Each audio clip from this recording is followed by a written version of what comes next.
The first time I met the alien princess, I was holding a broken wrench and trying not to panic. That probably wasn't the most heroic introduction in human history. My name is Daniel Reyes, and at the time I was just a systems technician aboard orbital station Helios 9, a diplomatic outpost floating in the quiet border between human space and the territories of a dozen alien civilizations. Helios 9 wasn't glamorous. It smelled faintly of coolant, overheated circuits, and whatever strange spices the Cathari merchants used in their cooking. Most people there were diplomats, traders, or soldiers. I was the guy who fixed things when they broke, which meant my life was supposed to be simple, until the princess arrived. The arrival. The station announced her arrival 3 days before the shuttle even appeared on radar. Attention all personnel, the AI voice echoed through the halls. Prepare for the arrival of Princess Aelira of the Thalassari Empire. Diplomatic protocols Level 7 are now active. Level 7. That meant half the station locked down, security patrols doubled, and technicians like me suddenly had twice the workload. The Thalassari were complicated. They were tall, luminous beings with faintly glowing skin and eyes like pools of liquid starlight.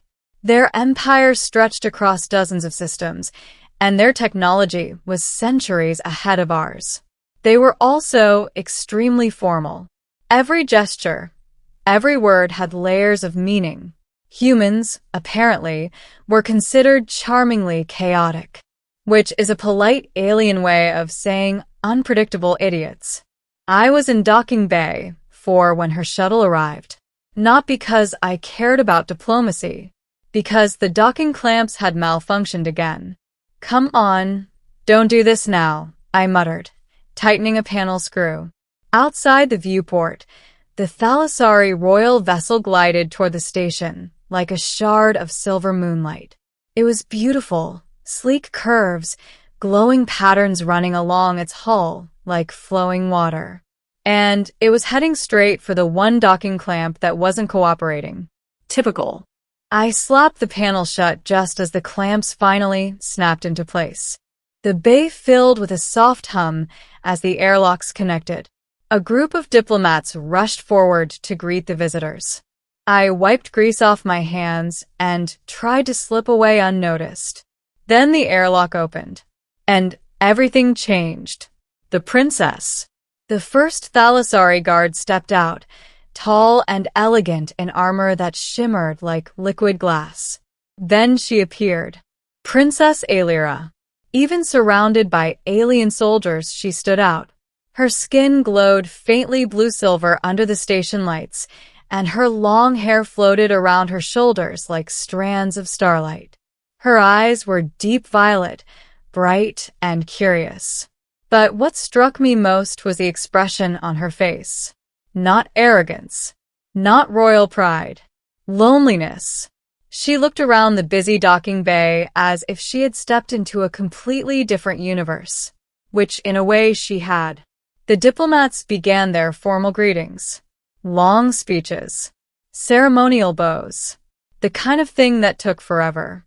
I quietly grabbed my toolbox and tried to sneak past the group. That's when my boot slipped on a patch of coolant. I stumbled. My toolbox clattered across the floor. Every head in the docking bay turned toward me, including the princess.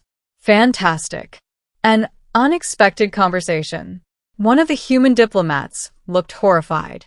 Technician, please remove yourself immediately. But the princess raised a hand. The room went silent. Her voice was soft, musical, and surprisingly clear. Wait. She stepped forward, studying me with open curiosity. You are not a diplomat, she said. No, Your Highness, I said quickly, scrambling to collect my tools.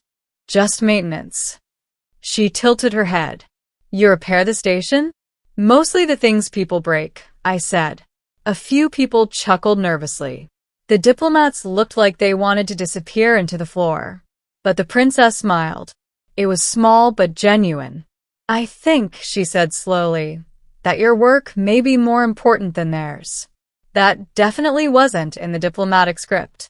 A different kind of royalty. Over the next few days, the princess attended endless meetings, trade agreements, military discussions, cultural exchanges, but somehow she kept showing up near the maintenance corridors.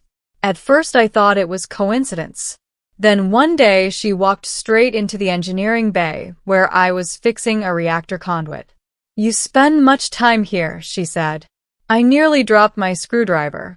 "Your Highness, this area is restricted." I asked permission. Of course she did. She watched quietly while I worked. After a while she asked, "Does it not bother you?" "What?" "That your work is unseen." I shrugged.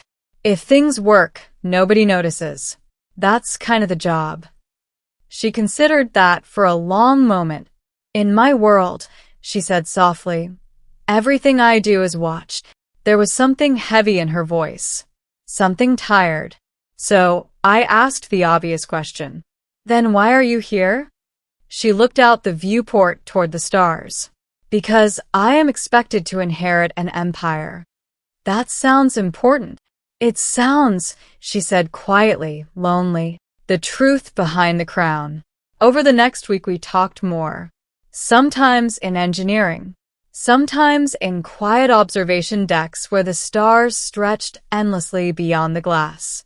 I learned things about the Thalassari Empire most humans would never hear.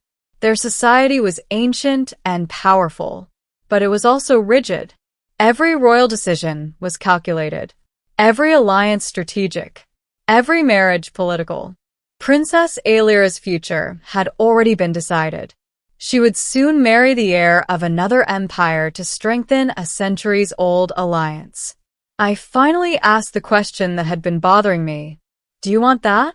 She didn't answer immediately. Then she said, "One has little meaning for someone born to rule." That answer stayed with me. The moment everything changed. The night before the Thalassari delegation was scheduled to leave, the station hosted a formal reception. I wasn't invited. Technicians rarely were. But halfway through my shift, a station guard approached me. "The princess has requested your presence." I thought he was joking. He wasn't. I walked into the grand hall wearing the only clean uniform I had.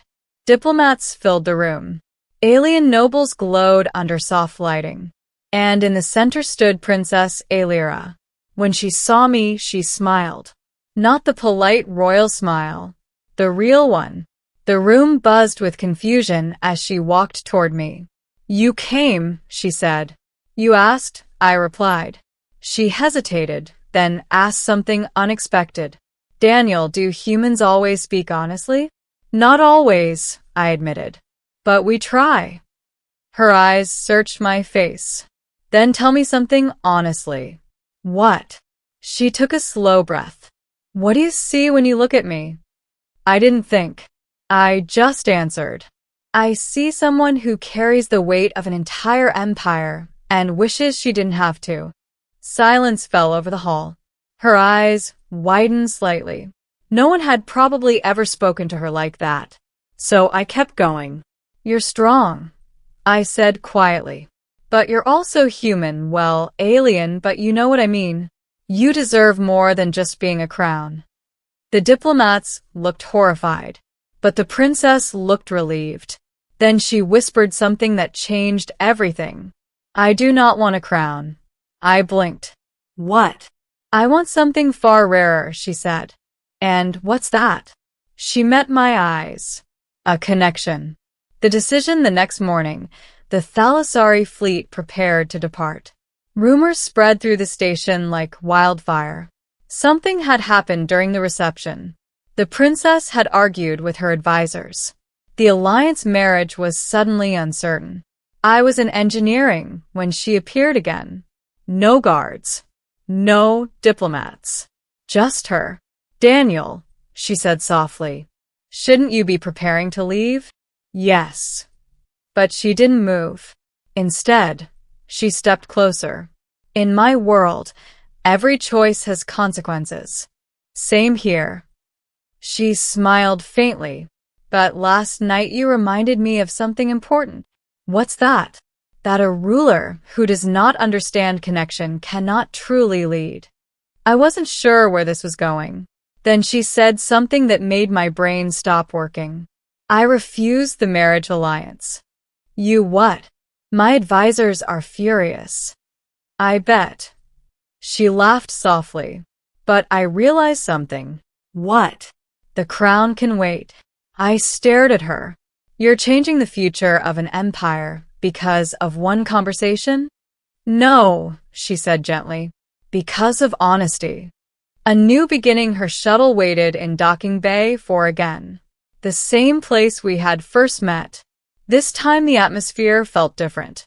Not tense. Hopeful. She turned to me before boarding. My people will not understand my decision immediately, she said. Change usually takes time. She studied me for a moment. Humans have a saying, do they not? About following one's heart. Yeah, I said. We do. She smiled. Then perhaps I will visit your world someday and learn more about that idea. I grinned. You'd like Earth. And you? What about me? Would you show it to me? The princess of an alien empire was asking a maintenance technician to guide her around Earth. Life had gotten weird, but in the best possible way. I'd be honored, I said. She stepped into the shuttle, then paused. Daniel? Yeah. For the first time in my life, I feel like my future is my own. The ramp closed. The thalassari ship lifted from a station. And as it disappeared into the stars, I realized something incredible. I had spoken honestly to an alien princess. And instead of gaining a crown, she had chosen something far more powerful, a connection. And somehow, I had a feeling that this was only the beginning of a story that would stretch across stars.